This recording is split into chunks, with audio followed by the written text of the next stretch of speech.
Համակ ուշադրություն եմ։ Հանգնեմ բոլորը նոր։ Ես։ Չէ, կանգնեք, էլի լրագրողներ ջան։ Ասում են շրջապատեք ինձ։ Աչքից ձախից ասում են շրջապատեք ու հանգարց չփախնեմ։ Չխուսանավեմ հանգարց պատասխաններից։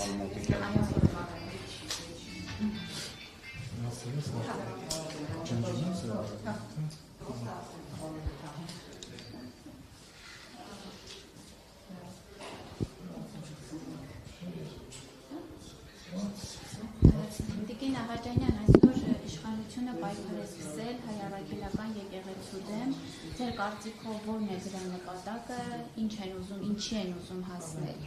եւ իրենց նախաձեռնությունն է, թե թելադրանք է։ Գիտեք, դա իրենց նախաձեռնությունը չէ, ընդհանուր ծրագրի մաս է կազմում, եթե հետևածն եք գունավոր հեղափոխությունների սցենարներին, դուք կտեսնեք, որ տվյալ խմբի կոչենք ազգ, պետություն հենասյունային կառույցների հանդեպ, հատկապես եթե դրանք կրոնական բովանդակություն ունեն, մեծ արշավ է սկսվում եւ դրա նպատակը դիմադրողականության առանցքային հենասյուները ոչնչացնելն է։ Մեր պարագայում հայ առաքելական եկեղեցին մեր ինքնության մասն է եւ այդ հազարամյակների ընթացքում անբաժան առաջատարն է եղել մեր ազգային դիմադրողականության ձևավորման եւ դրա անխաթար առաջ մղման եւ փաստացիորեն նաեւ մենք դա տեսնում ենք այդ թվում նաեւ Սփյուռքում չձուլման քաղաքականության, որպեսզի այդ ազգային ինքնությունը մշակութային քաղաքակրթական եւ այդ թվում նաեւ որպես առաջի քրիստոնյա պետություն հենասյունային ամրությունը պահպանելու ժառանգներին փոխանցելու մեր պատմական հիշողությունը մեր սերունդներին փոխանցելու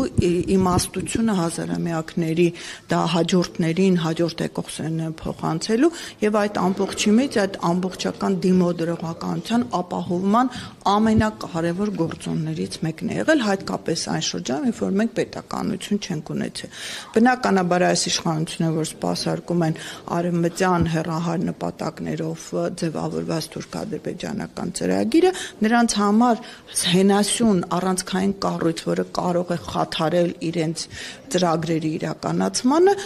որպես հակառակորդ թշնամի են կարվում եւ մենք դա տեսանք դեռևս 18 թվականին երբ որ նրանք փորձեցին այսպես կոչված նոր Հայաստան նոր հայրապետ շարժման միջոցով եկեղեցում իրենց մարդուն բերելու եւ մարդու որը կամակատարի դեր կկատարի եւ իրենց ցանկություններով կառաջնորդվի սակայն եկեղեցին նման ճղճի մտածելակերպով մարդկանց հազարամյակների ընթացքում շատ է տեսել, շատ ապատոհասների միջով է անցել եւ այդ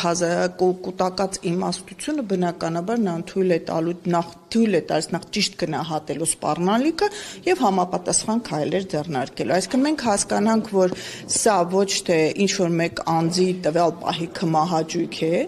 որը փորձ է արվում այդպես ներկայացվել, դրա հանրային տրամադրությունների մեջ ինչ որ նման տպավորություն ստեղծել եւ ոչ էլ անձնավորված խնդիրներով մոտեցումներ է,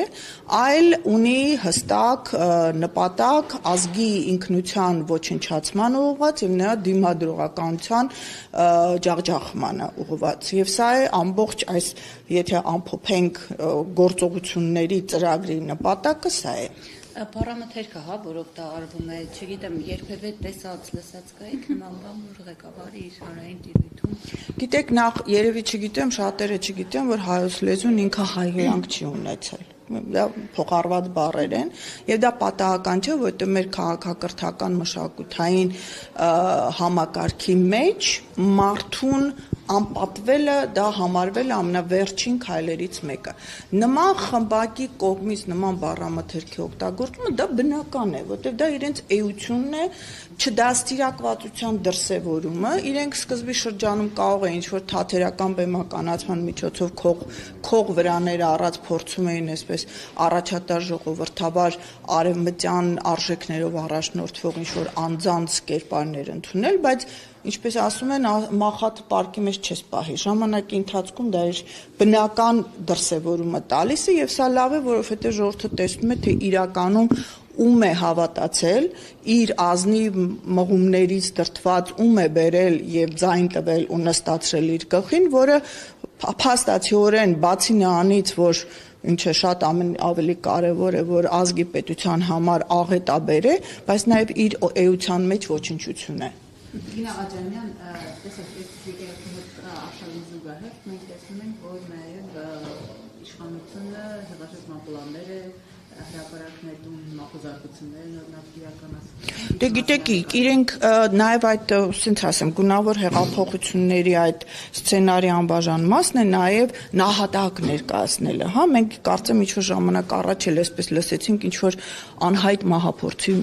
մասին, որը չգիտես ինչպես հանկարծ հայտնաբերվեց, հա, դեռ մինչև օրս չեն կարողանում ապացուցել դրա էությունը։ Սա ընդհանրապես սեփական անձը ինչ-որ միտեղ զոհի կերպարի մեջ ներկայացնելու փորձ է, որը բնականաբար չի հաջողվի, որտեղ ժողովուրդը արդեն իր գրեթե ամբողջության մեջ հասկացել է այս անձանց ոչ միայն էությունը, այլև նաև նրանց գործողությունների հիմնական նպատակը եւ նրանց այն ստողատակի տրամաբանությունը չի աշխատելու, որտեղ մեր ժողովուրդը անգամ 16 թվականի Սասնա ծռերի այդ գործողությունները ցույց տվեցին, որ ինքն իր ներքին դաշտում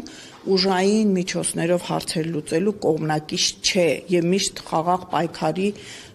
օկտին է հանդես գալիս եւ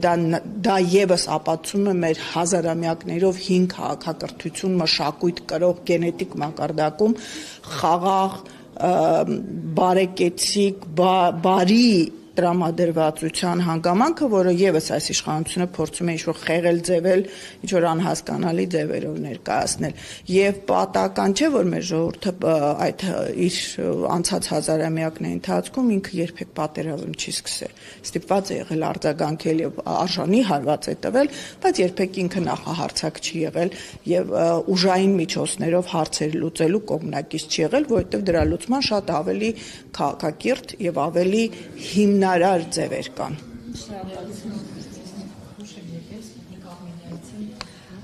Կներեք,